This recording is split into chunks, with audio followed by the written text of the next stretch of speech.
I think what do I talk about? You said the statistics shows that since 1979, the empathy level has been decreasing in the United States among college students. Mm-hmm. I think it's an astounding research result. And could you make a comment on that? Mm-hmm. I think we're all stunned to realize that the work of Dr. Sarah Conrath out of the University of Michigan found that there was an increase in deficit in empathy in university students in the United States from 1979 on, both in empathic concern and in perspective taking. So this is an alarming finding, and Dr. Conrath wasn't aware that it would create such a stir when she published her paper. But this empathy deficit is of concern for all of us.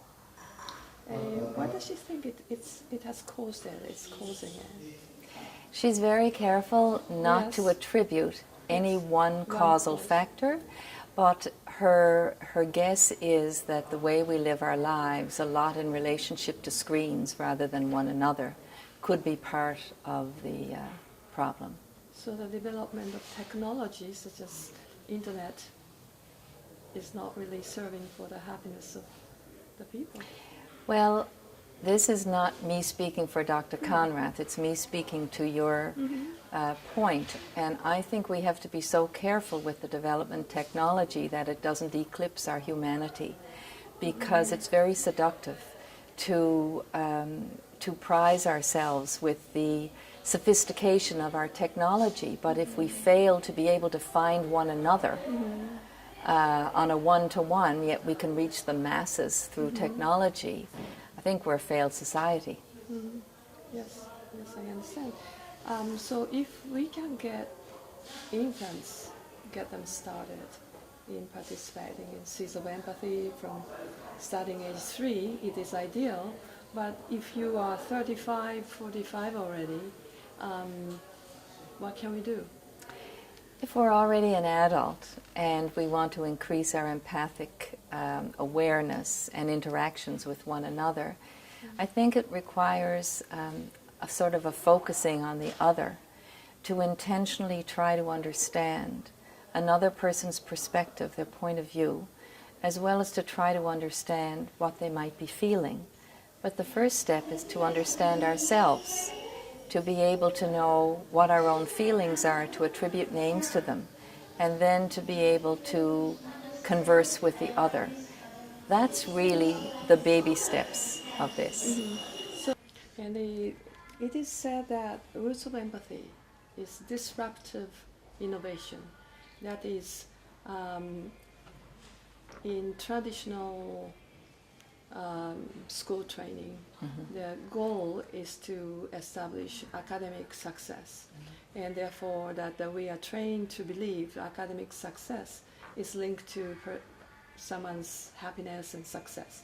But in Roots of Empathy, they define the success as personal success. If you can articulate on that. Yes. I think how we establish education in any country is very indicative of the values that we hold and the outcome we expect, and the valuing of children and childhood.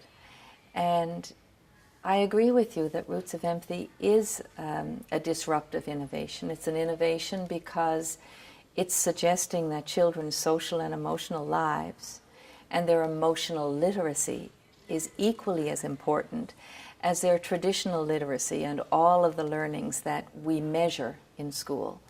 So I guess what's disruptive about it is that it's a little unsettling to say, here's something that is suggesting that we need to measure what we treasure, because we measure mathematics and literacy, but we never measure emotional literacy. How well do the children know themselves and one another?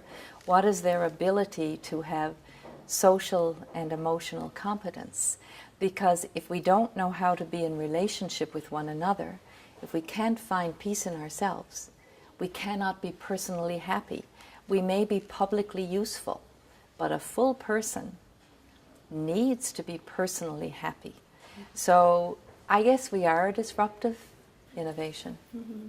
And the roots of empathy is now in 11 different countries, including Canada, all over. Yeah. But last year it was, as the first non-English speaking country, it was introduced in Germany. Yes. And what is your future plan for expansion? Well, we've always been in English and French in Canada. It's a bilingual country, and yes, Germany was the first language besides that. We are expanding into the German-speaking world, so we're in Switzerland in the fall in the German-speaking piece. But we are trying to change the world child by child, and children live in many different countries in many different languages. So we don't market or advertise the program. We wait for countries to come to us and ask us. And the readiness factor, and when we go to a country, is an important thing. The doors have to be open in education. We need an invitation. It's not so much about the money, it's about the readiness of the culture and the education system to want their children to have a full education of the child. The heart and soul of the child, the brain. You know, often we speak about cognitive learning and emotional learning. And we want the hand, the heart, and the mind to be educated. So we just wait until people invite us, but we do have ambitious plans for growing and sowing seeds where we're invited. Mm-hmm. So that means that they have to be ready at different levels. Yes. Policy level, Yes. psychology, Yes. system, everything. And very often in one country you will have sectors of society who are ready. For example, in Japan, the pediatric psychiatrists were very interested in this idea. Initially they thought, oh my goodness, you're taking a baby into a classroom, that could be bad.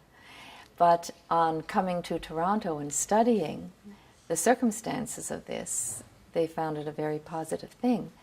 But the school system may be solely focused on academic performance, not realizing that you can improve overall academic performance when children's social and emotional competence is increased. It is directly connected to their academic achievement over time. So that is a disruptive influence because it unsettles the status quo. It makes us think differently. So we need all of the systems that are involved, the philanthropy, the government, the overall culture, to think that this is valuable, that children should have empathy in order for us to be ready. So I don't think I'm not the only one who thinks that Roots of Empathy is throwing that light to dysfunctioning of education in many countries. Well, in many countries, I mean, everybody cares about education, but the system has not changed very much in a long time. Change is slow in education, but I think people realize the landscape of childhood has changed. So how do we change education to meet the needs of children? And what is the measure of success in society? Is it to get a good job or to get a good life? And a good life should absolutely include a good job, but you know, if it's not only the good job. Not only a good job.